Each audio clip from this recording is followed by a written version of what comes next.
Hello, everybody. Welcome to another People's Poll podcast from Planet FPL. My name's James, and I've decided to give Suj the day off. Actually, no, not true. He's disappeared for a couple of days. And the people have spoken and saved Suj from a little bit of extra work somehow, because I'm surprised at the way that the vote went. There were three options to vote for in this week's People's Poll. One was the idea of an FPL strategy quiz, following on from Monday's podcast on chip strategy. And also the idea of game week 24 wildcard.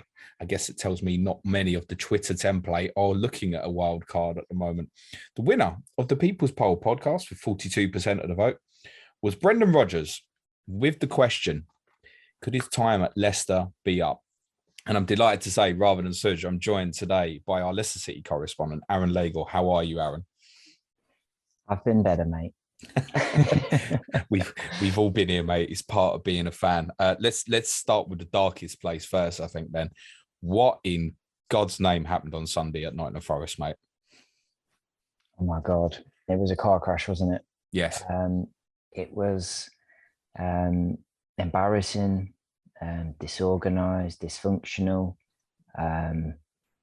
just humiliating, really. That we were dead and buried in that first half. All right, we got a goal back, being 3-0 down, but it was never really going to happen, was it? Forest were all over us, thoroughly deserved the win, and I feel as if a result like this has been coming. I just didn't expect it to be in this fixture, but it's a hard pill to swallow. That is, to be honest.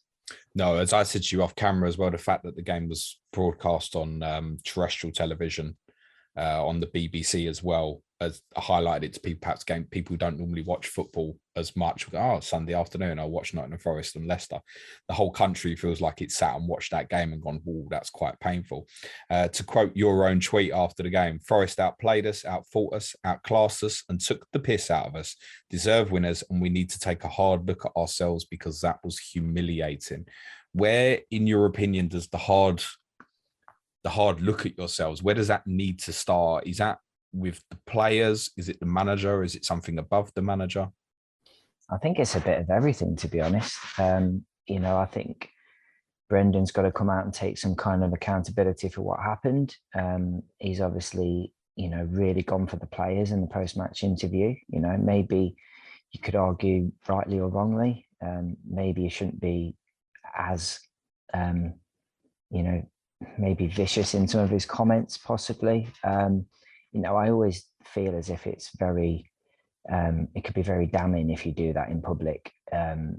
If the players are on side, then you get a reaction out of them, but I don't know whether they are anymore. It seems as if he's, if he's doing things like that, it feels as if he's lost the dressing room a little bit. And for me, I've not been one of these fans that have been Rodgers out at all. He's got quite a lot of money in the bank, really, from what he did, last season, getting us the FA Cup win, and just, all round we're looking a good side the last couple of seasons. Yes, we fell away in the latter end of this season, but it's been great, hasn't it, on the whole? But it just feels as if it's coming to a point of no return, really, for him. He made comments, didn't he? Even before the international break, or winter break, saying about, we need an overhaul of the squad in the summer and stuff like that. So, if he's putting that out in the media, it's damning already. The players are thinking, is he talking about me?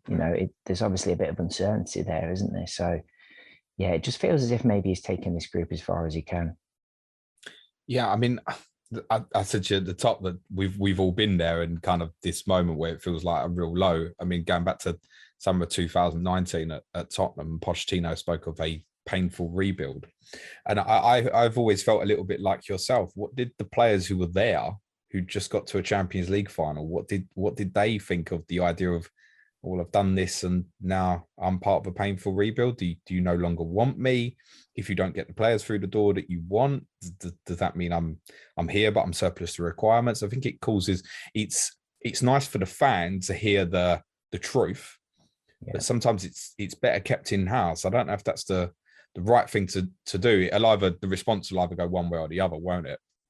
Yeah, I think so. And I guess these next couple of games or so, if he's still going to be in charge, then it will prove that, won't it? There's obviously players there that are coming to end of contracts and things, and players that have obviously had their eyes on moves probably elsewhere because they think that they can go to the next level, and rightly so in some circumstances. Someone like Tillemans, obviously he's a great player, made captain yesterday, and I think it was a bit of a strange decision, but it just he was anonymous. He's not been great since he's come back from that injury. Actually, he's not quite looked himself, but it just struck me as he didn't really have anyone else to give the captain's armband to. There's like lack of leaders on that pitch yesterday. No one was really like trying to get the game by the scruff of the neck, and yeah, it was worrying signs. I felt as if I've seen that game before. But remember the Bournemouth game season or so back when we capitulated? When it was all completely in your hands to finish, I think third, even at that point, never mind fourth. Yep. Yeah, I mean, I don't know whether I'm wrong in saying this, but since that point, I don't know whether there's been kind of a mental weakness within the squad. Because we have had incidents where, we have sort of capitulated in games. And if you're strong mentally within the squad and you've got leaders amongst that squad, that doesn't happen that often. So I just wonder if the message is not getting across anymore.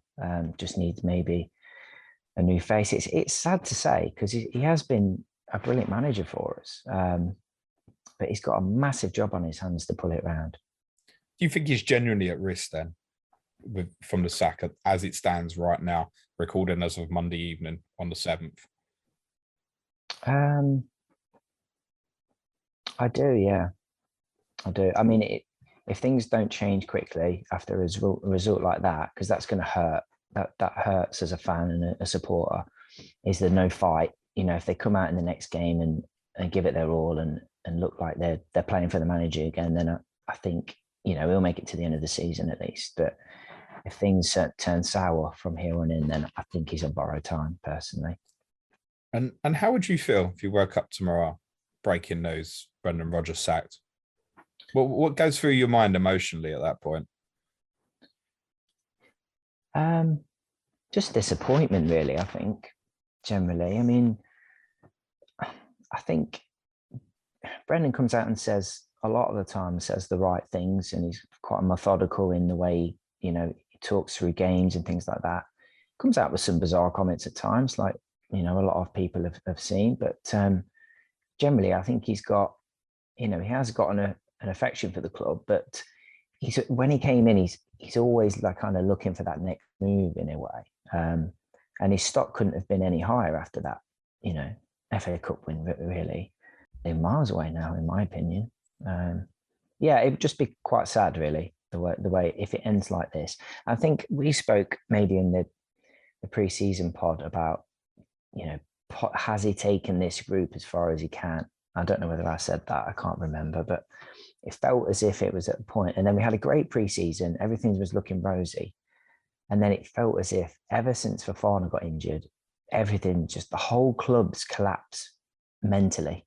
I don't know what that has been, because since then, it just feels as if everything's gone wrong. And we've had decent performances, but on the whole, it's been a poor season from us, really. I mean, there is that as a mitigating circumstance, the fact you've been without your best defender this season. I mean, it's worth saying. I mean, you should have finished top four last season as well. You should have both for the last two seasons. We had a serious injury list last year, which I think kind of went under the radar a little bit, primarily because Liverpool had so many issues to deal with at the time as well, and your issues went under the carpet. It's not to say that you've been free of injuries this year, because you haven't. You've seen James Justin only just come back last couple of weeks after obviously his serious injury as well. But Johnny Evans fit, not fit, and it's interesting. You spoke about leadership. Obviously, he's the one that keeps it organised defensively, and it seems pretty obvious when he's absent, doesn't it? It does. Yeah, he's a massive loss for us, isn't he? But even when he's come back, he's not looked the player he's been in the previous season.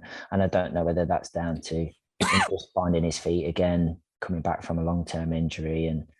But I mean, we've looked abysmal at the back this season. I mean, Amarte was obviously at fault for 2 of the goals at the weekend.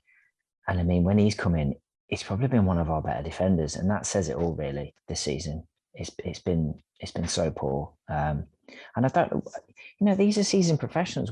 What's going on back there? Like, they're giving instructions. Are they just kind of not carrying it out? Are they just losing their head? I just don't understand.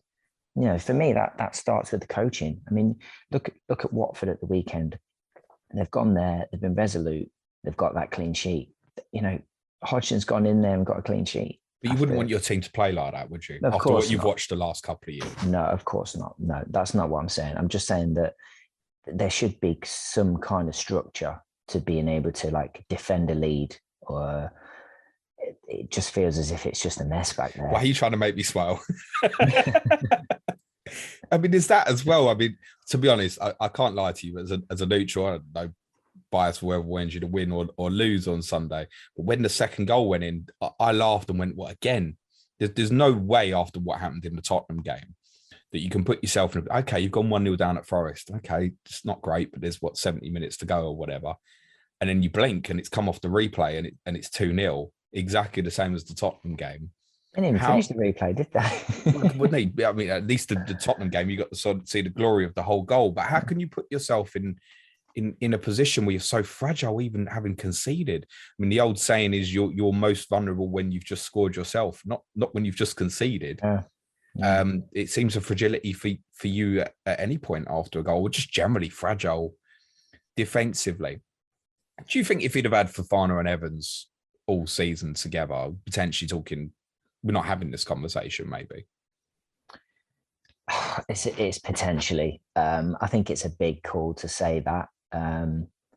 But I know I keep going back to this Fofana injury, but it felt as if I felt it massively as a supporter watching that friendly game, and the whole atmosphere around the club at that point was just felt really low. And we were going into the season on quite a high. And I just don't know whether that's just seems to have knocked everyone's morale, confidence, everything. I mean, Fofana's a good defender, but I mean, he's not world class yet or anything. It's not as if we're, reliant on him for everything. But I think it just felt that with Johnny not starting the season and stuff, we didn't really have, the stability back there. And I just think we've been destabilized ever since that point. And you've hit the nail on the head. Fragile. That is the best way to describe us. He's also, and this I think is going to go back to his Liverpool days quite a bit, Brendan Rodgers. He often gets accused in terms of what he's done in the transfer market. That's worth saying. There's been some good signings for you. Yuri Tielemans is a Brendan Rodgers signing, for example. Yannick Vestergaard in the summer, we spoke about it. It seemed like a panic buy to replace Fofana, and he couldn't be more different in terms of profile of defender. He's nothing like Fofana. What was Vestergaard? Because you could argue, okay, maybe he's brought in and they could rotate him and Evans, perhaps, in terms of the more physical presence, aerially, defensively, bit of experience. He's full Denmark international, as we know. You go to the weekend, still no Fofana, obviously. There's no Johnny Evans. Daniel Amati, as you said, he's been doing all right, but he's not Premier League level, I don't think, in fairness. Vestergaard's still sitting there, not getting a look in. What was the point? It's like you've wasted the money of the club, even though it was kind of a budget deal because he only had a year left on his contract. Yeah, I feel as if, like you said it previously on the pods, it was a bit of a panic buy. I think he was available. It just, but it's not fair, is it? I mean, our best defender this year has probably been Ndidi when he's played centre back. So I don't think he's even been great this season. No, he's fair, not. Aaron, and I'm a big fan of Wilfred Ndidi. Yeah. I think he's a top player. But I don't think he's been right this season either. Perhaps that's not helped. Centre back one game, defensive midfield the next game, different system regularly as well. Is that an impact? The fact that Rodgers is quite flexible in terms of his tactical setup, it's possibly not helping when you've got key players have been absent. Maybe. I mean, the thing is that it feels as if that he messes around with it a bit too much sometimes. It's nice to have a bit of a settled side, but in some, he's gone with 5 at the back in other games, but it just, I still don't think he knows kind of his best 11 in some respects. And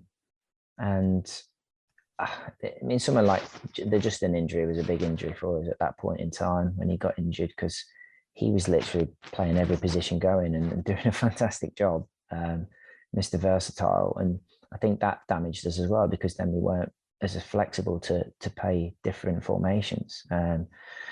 So yeah, it's a personnel issue, it's a formation issue, it's a coaching issue. It just feels as if there's a lot to put right. And I feel like every time I've been on a pod with you, with TCs as well, it's been very much a similar sort of, running subject, really, that, this is a mess, and it's just, it's really hard to know where to start with it all. But you've got to start keeping clean sheets for starters, but they look a million miles away, don't they? Some alarming statistics, if I can. This is from across the whole of the season, Aaron. 237 shots from 20 games. He's the 5th lowest total in the league. It's worth saying your XG is around about where you are in the table, kind of mid-table position at the moment. Defensively, expected goals conceded, you're 3rd worst across the whole league this season.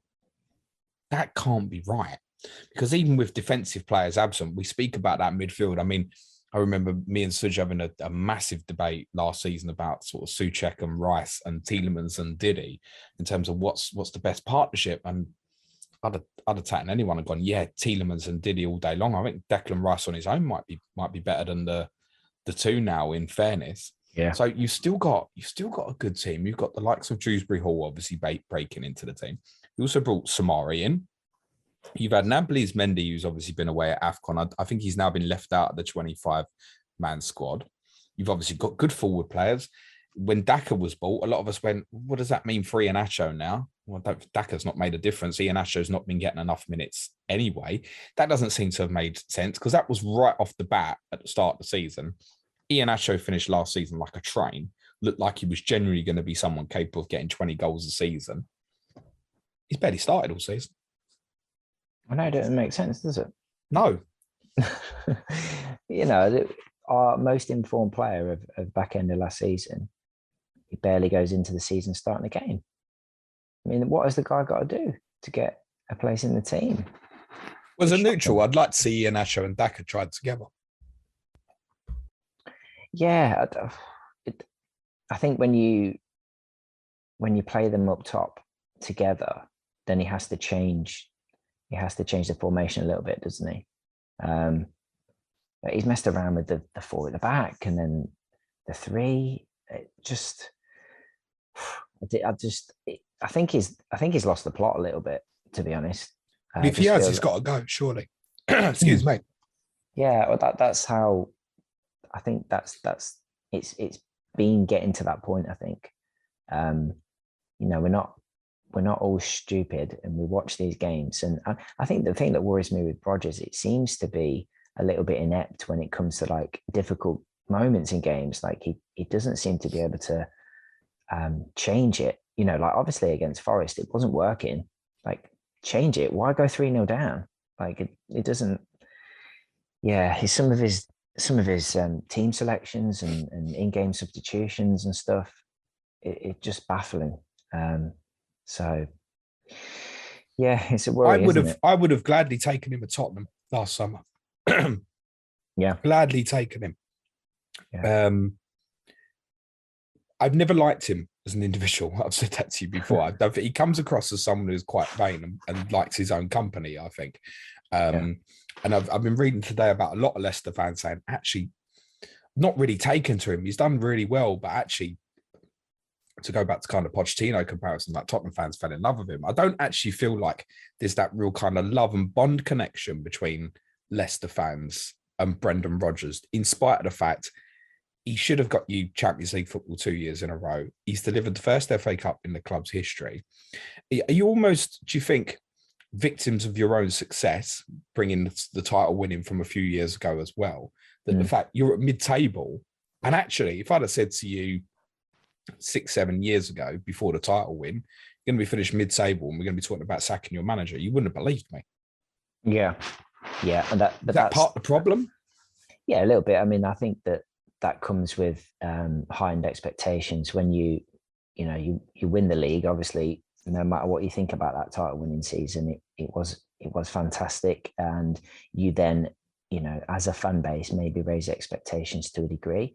There's a lot of seasoned Leicester fans that kind of know, been down there in the dark days, know what it was like in, League One and stuff like that. So there is still a level of expectation, but with success comes a certain amount of expectation with a club, doesn't it? And, we have spent money. It's not as if we've trying to rest on our laurels and make do. We have tried to push on. The chairman they're very ambitious, clearly. Absolutely. So I think that, it's the reason we brought Rodgers in the first place. He's one of the highest paid managers in the league. We got him when others were looking out for him. It seemed a good fit at the time.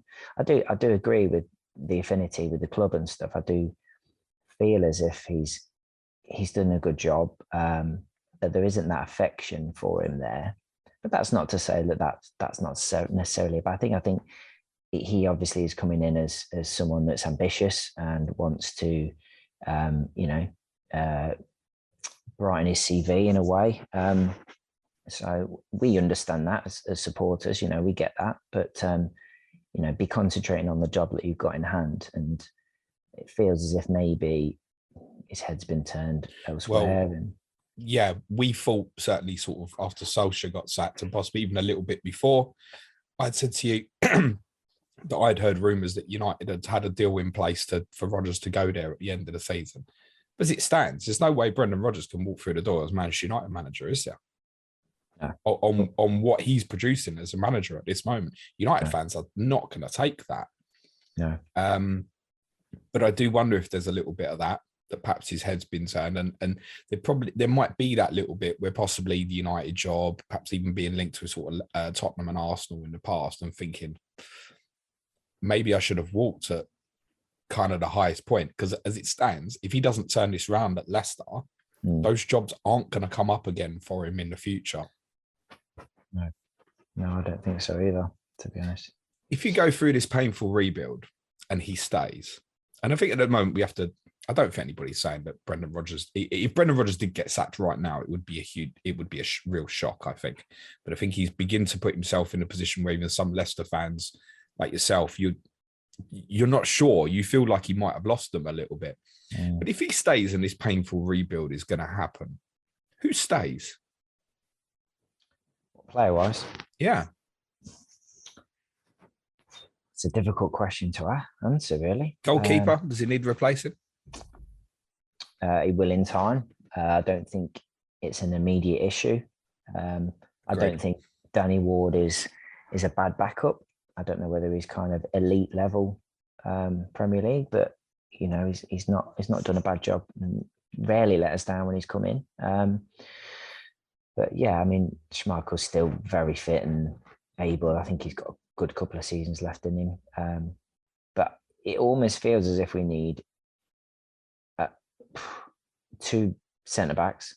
I mean, obviously Fofana coming back will fill one of them roles, but we need two with him as well, because obviously Evans he's on borrowed time. Really, he's been brilliant for us, but he's not going to be playing 3 games a week anymore, is he? We haven't spoken about Sionchu. Is his level just dipped? I'd rather not. Like that, please do. Well, he's car crashed this season, and I mean, but the first season he was great. Oh, it was fantastic. He came in and he was brilliant. He obviously came in, replaced with Maguire, and it was seamless. And even before he came in that season, he'd had a few like cup games and stuff, and he didn't look great. He looked a bit like a bit of a disaster waiting to happen, really. But he settled in the team, got his confidence. Did have a mistake or two in him, but seemed to get away with it. But it feels as if he's just regressed so much. He looks so bad, doesn't he? He's been dreadful this season, and he's had to play most of the games because of the lack of cover there. if anyone had been starting like that this season, that you just take him straight out of the team. He's clearly devoid of any confidence. Just looks finished to me. It does. I don't know. There'd be something miraculous that will bring him around to being a decent central defender again, because I just don't think it's there anymore, which is a real shame. It's interesting that, because I think the club has tried not to be a selling club. They've sold at the right time for them. Harry Maguire, Ben Chilwell, big money. Chilwell kind of jury out in terms of whether that's worth the money or not. Harry Maguire at the moment, most people would probably think you've taken the piss out of them with the money you've got currently. But you've sold at a time that's been suitable for you. There are a few I think we're looking back on now, and I think maybe Ricardo Pereira, unfortunately because of injuries, maybe might be another one where there was serious value for the club. Let it go. Siyunshu's another one. Like, even Man City were getting linked after that first season, sort of 40 million or so. Barcelona, yeah. I don't know if they'd pay 40 pence for him now at this stage. No. And actually, the way they're performing at the moment, and I think, I don't know Ndidi's contract status, but Tielemans is what, 18 months to go or so? Yeah. I mean, Tielemans is almost certainly going to go in the summer, isn't he? I think so. Yeah. I think that's why, him getting the captain's armband the weekend it doesn't shout a good message to the rest of the players and the club, does it? There's a guy here wrangling for a move away. There's doubts on whether his heart's in it anymore, and you give him the captain's armband. It just struck me as a big error, really. And Diddy, I guess it could be a bit of a domino, couldn't it? If Tielemans goes, and Diddy might look at it and think similar, maybe. Maybe. I mean, obviously, Rodgers has spoken about overhaul of the squad. Does he include players like that he knows that might be out the door anyway? My guess would be yes. I think there's some players there that have gone stale, such as Siyunshu.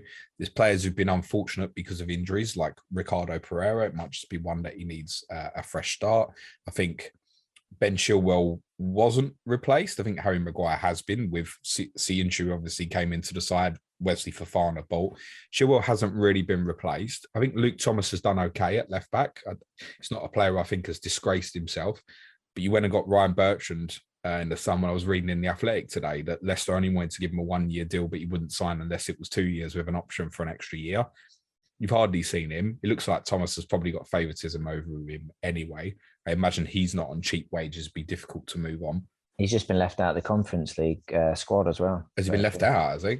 Yeah. Interesting. Yeah. So you've not that left back position's been an imbalance now for 18 months, where we had a lot of last year with Castagna at left back, Ricardo Pereira at left back. Castagna is a good player as well, in fairness. Mm-hmm. You've had Samari come in to kind of assist Diddy and Tielemans. You've got the development of Dewsbury Hall. So it feels like Tielemans, I think, is an inevitable. He's probably not going to sign a contract at this stage and will move on. You'll still get good money for him. Yeah. Then the attacking areas, you've got so many players. You've got Vardy, Iheanacho, Daka. And I realise I think Daka's probably been bought as the longer-term Vardy successor. Yeah. But Iheanacho is a valuable asset that someone would pay big money for. If you're not going to use him, and I think ideally you probably need to use him in the front too, move it on and look at something else. And you can use Daka and Vardy if there's only going to be one up front from next season. Harvey Barnes is a player that annoys me. He annoys me because I know he's got so much ability. He has, yeah. They dragged him at the weekend, and all right, he wasn't playing great, but he looked one of more of our dangerous players, didn't he? Then you've got other people in the squad like Ayoze Perez. That was a big Brendan Rodgers signing, 30 million. He's not even, you could 4-1 down at Forest at the weekend. You've got 5 subs and still not used him. That says to me, doesn't want to use him, doesn't trust him. It's not worked out. Lookman in on loan. He's looked good in flashes, but yeah, it is. I think he's got all the ability, works hard. He can beat a man. He's a very likable player. I don't know if it's going to be top end product in terms of goals and assists that you're necessarily looking for. And suddenly it feels like we've gone through a place where I think as little as the summer ago, we'd have looked at it and went, if Leicester keep all their players fit, they'll probably finish 4th or 5th again. And yet right now that we're talking about a whole squad rebuild to probably, I don't know, get back to what, top 8? Yeah. It sounds like there might be a difficult few years ahead, because that where sort of Tottenham, Arsenal, Manchester United would really underperforming, they've at least put themselves in a position where they're challenging for fourth again. West Ham are in now. Newcastle are going to come in the next few years. Villa are not pissing about. Wolves are not pissing about. Everton are going in a new stadium. Everybody's improved, haven't they? It all gets harder. And I know Leicester are doing their own things. You've opened a brilliant new training complex in the last year or so. There's plans to increase the capacity of the King Power to an excess of 40,000, I believe, which I think is going to include a hotel, and you're going to have complex and events you can hold there, which will bring extra revenue into the club. That's right. But suddenly it's gone from, I mean, we kind of joked the last couple of years saying we can't be saying this big six when Leicester's been in there for the last 72 game weeks. It's not a kind of first 3 months of the season wonder. You've been there for 2 years, and now it just literally with the same team feels miles away, basically. Yeah. Yeah.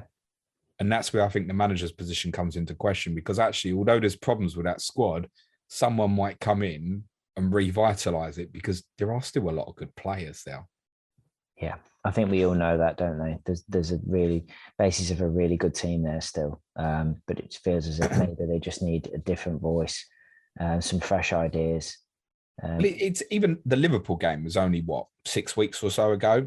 How many injuries did you have that night? And they fought for their lives. So I don't think it's become a case overnight that suddenly the players don't care, unless something's happened during the January period that's upset people. There was a period earlier in the season where you'd had a few draws and stuff and thought, well, Leicester need to kick on. You went and smashed Manchester United 4-2. Arguably could have won by more that day. So I think when you said at the top that these results felt like it's been coming for a while, I agree with you. But I think you've had results that have kind of just one result that's moved the problem away. People have beat United or they've beat Liverpool. Yeah. A little bit. I mean, like when you lost at home to Chelsea earlier in the season was real alarm bells because of the sheer disparity between the two teams when you'd been giving them great games over the last couple of years, including obviously beating them at Wembley in the final. Yeah, we got a couple of managers sacked as well when they came to our place, didn't they? Lampard. Chelsea like to change a few managers. Sacking Mourinho probably did him a favour, mate. They won the title 18 months later. You won it within the same season. Works. Yeah.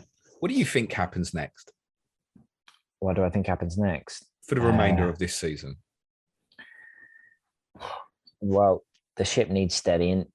There's a few in the squad that need to really, really sort of book their ideas up. And obviously we're out of both the cups now. We're still in the Conference League. I think, that's our season now, really, isn't it? We've got to try and, get as good a finish in the league as we can and see how far we can go in this Conference League.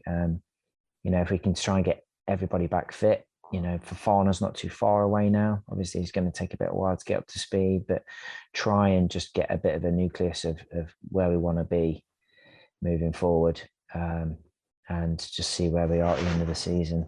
Do you think there's any possibility of you qualifying for Europe again through the league position this season?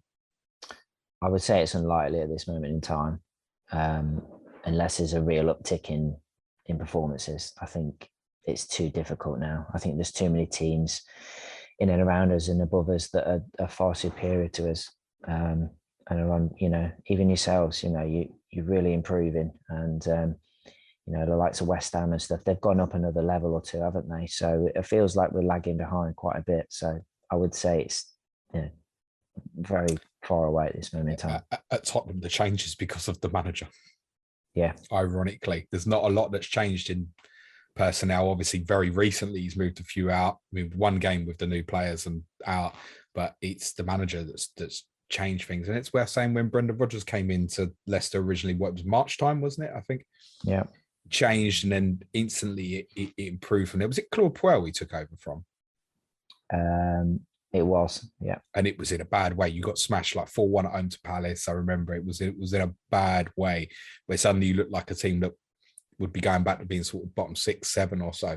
Yeah. He completely turned it around. That was terrible football under him as well. It was, Rodgers came in, it was a breath of fresh air, really. He lifted the whole club. It feels like maybe that time has come again. But it's shame because it does come across as like, football fans can be fickle at the best of times, but yeah, we all can, mate.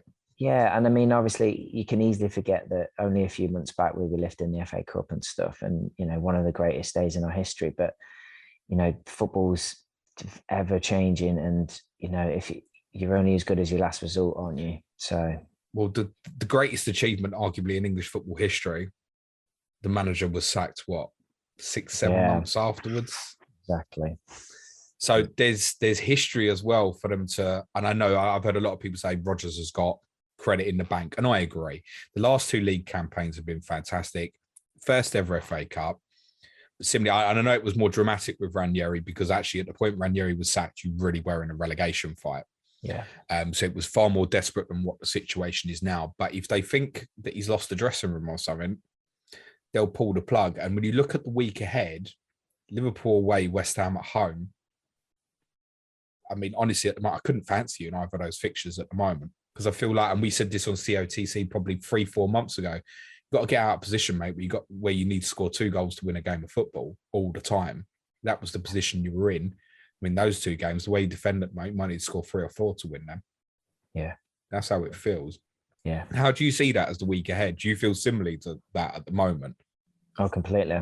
Yeah, you couldn't be going to a worse place, could you, at the moment? Yeah, we obviously beat them at home, but there's a lot of circumstances that went for us in that game. You're going to be up for it as well, you know that. Yeah, big time. Yeah, it's going to be worrying. It's going to be one of these, I think, at the weekend. Well, the good news, at least Mo Salah's not back. Oh, wait, apparently he is. He might be. Yeah, I might suddenly be deciding to buy him, actually. He can't start though, can he? Surely, you wouldn't think. Apparently, he's told them, Paul Joyce is quite well connected. Apparently said Salah's told Klopp, I want to play, get me the team, I need to play football. I don't know, mate. I don't know. It's very, very difficult to say, actually. It's different from the player saying, I want to play, though, than him. No, I get that. And yeah, actually, he's very off topic, but Liverpool will assess his fitness and probably decide he's at risk of injury and probably not. He's probably the most likely.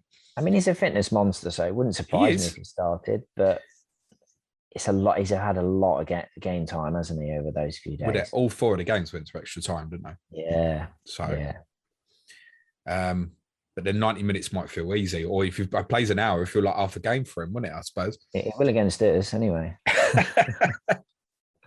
Well, at the moment, it feels like quite a nice fixture to potentially bring him back in. It's obviously off topic. Before I let you go, Aaron, I do want to ask you about this Europa Conference. Do you think he'll treat it seriously? Because he very famously said after the Napoli defeat, which meant you eliminated the Europa League, that he didn't even know what the competition was. He, in quotes, said, "What is a Europa Conference League?"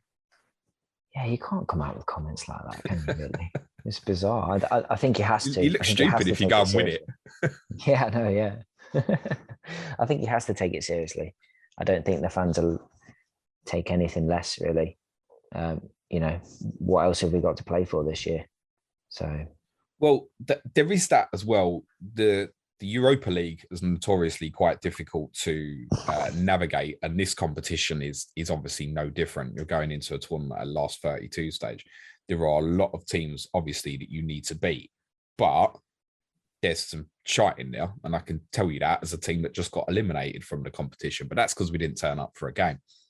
No, there's some rubbish in there. You must be one of the favourites to win the tournament. In fact, I know when I looked pre-Christmas, the bookies had you as favourites to win the competition. I imagine probably yourselves and Roma would probably be the 2 favourites to win that competition. So there's a chance there still to end this season really well. But does he care? Roma, I've just having a look. Yourselves and Roma joint favourites at the moment. Yeah. You're 10th in the Premier League, mate. It tells you about some of the standard of the teams in that competition. So you're well capable of going deep in it. It would seem to make sense. You're not going to get dragged into a relegation fight or anything, are you? But I suspect his comments, he doesn't care. Well, at that point in time, he probably didn't. He might do now. No, maybe he does a bit more now. Yeah. Well, he should do. It's fair. You've got a tie you should be winning against a Danish side Randers, which sits in between the West Ham and the Wolves fixtures. And then we are anticipating that your fixture with Burnley will go into game week 27, which would remain just a single game week fixture. But then it's possibly an interesting period, possibly from an FPL perspective. Stop laughing at the back. If it's Burnley away, Leeds at home, Arsenal away, and then we know you're going to play in blank game week 30 now at Brentford at home. Any reason to have some interest? I asked primarily in the attacking players at the moment, obviously, rather than the defensive players. I'm sure you probably didn't need to specify that, but no, but I thought I should. Yeah. I mean, Maddison still looks like he's got something about him, but he's kind of the only one really at the moment. I mean, if Daka gets a bit of a run in the side, then he could be interesting. Only really because there's a lack of forward options, I suppose. And he's relatively cheap, isn't he? But other than that, I'd probably Maddison or no one at the moment. Can just ask out of interest. At the moment, we've got 3 games on in game week 30. Yourselves against Brentford, Villa against Arsenal, and Wolves against Leeds. Let's just say it just stays with those 3 fixtures. If you were free hitting in that week, would you go treble Leicester attack? Sorry, I just missed that. You just dropped out. If you were free hitting in game week 30 with just the 3 fixtures, would you go treble Leicester attack?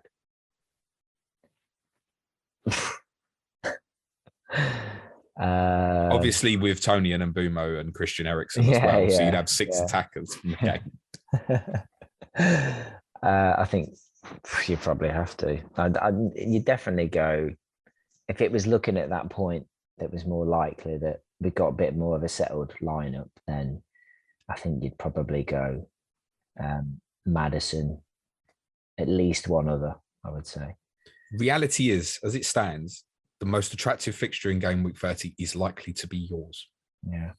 The good thing if you're free hitting that game week is you haven't got the assets before or afterwards. But of course, because of this Europa Conference run, you're almost definitely going to double in 33, almost definitely going to double in 36. You may even end up doubling in 37 still as a possibility as well, depending on how far you go in Europe. So honestly, I know a lot of people have been laughing about it, but there's a period coming up where, like it or not, just because of sheer volume of games, and the fixture list does look more attractive towards the end. I mean, from game week 32 onwards, you play Palace, Newcastle, Villa, Tottenham, Everton, Watford, and you finish with Southampton.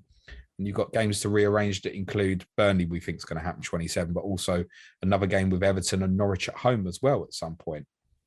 There will be some interest. I keep telling people, you like it or not, game week 32 onwards, you will be talking about Leicester assets. When that time comes round, Aaron, you'll be back on COTC, mate. Yeah. If we don't have you on prior to game week 30, we might need to. People will be asking, oh, Aaron, Harvey Barnes or Lookman, what do I do? Neither. At the moment, that would be the right answer. I think, yes, if you were looking to invest in game week 27, i.e. people will free hit in 27. I guess Burnley away will appeal for some. I couldn't recommend anything on top of James Maddison at the moment either. I'd think the same as yourself. Yeah. Is he back to where he was, or? Yeah, he's close. He's close. He was just about the only one who didn't disgrace himself at the weekend. He believes he was trying to make things happen, get on the ball. It just coincides with the fact that we've been, he's got back into form, but we're woefully out of form, aren't we? There's been so many games this year that we kind of should have got over the line, or, obviously the game against you at home. Oh, God. I wasn't going to bring it up, mate. No. But I will inform the listeners that Aaron DM'd me after the game long before I DM'd him. It was basically, and it reminded me of when Tottenham lost 4-3 at home to Man City when we were 3-0 up at half time, just messaging people. It's like the ravings of a madman. Like, someone tell me that what I've just seen actually happened. Actually, no, don't, because I don't want it to be real. I don't know how you lose a game of football from there, mate. It'll never happen again, I don't think. 8 seconds on the clock, I think it was, wasn't it? It's 8 seconds to go and you're winning. Something like that. Yeah. I think the ball was in play for another 12 seconds when we scored. So it was 8 seconds to go. We scored twice in 20 seconds. Yeah, just embarrassing. Figure. Can't happen. Anyway, you brought that up, not me, mate. Yeah. One question before you go, non-Leicester, Aaron. What's your Sky rank at the moment? I need to check. Because I feel like it's better than mine anyway. It's top. I'm top 50, I think. I might be just outside. Mate. I think I'm just outside. Nice. 57th, I think. Good man, smashing it. Keep doing well, mate. 54th. Yeah. Suj will be back with myself, obviously, tomorrow for Wednesday's Sky Fantasy Football podcast. This Thursday will be a double game week 25 preview on Clash to Correspondence with Gary Robinson and Sam Murray previewing the Manchester United and Brighton double game week. And then on Friday, me and Suj will be back to review all of the game week 24 action. Aaron, before we let you go, where can everyone give you a follow on Twitter? Yours is the easiest handle of the lot. Yeah, just at Aaron Lagor. It's just my name. Brilliant stuff. Thanks so much for your time, particularly at short notice, Aaron. Really appreciate it. Good luck to yourself and Leicester for the rest of the season. And for everybody else, very best of luck for your FPL teams in game week 24. Cue music, please, man child.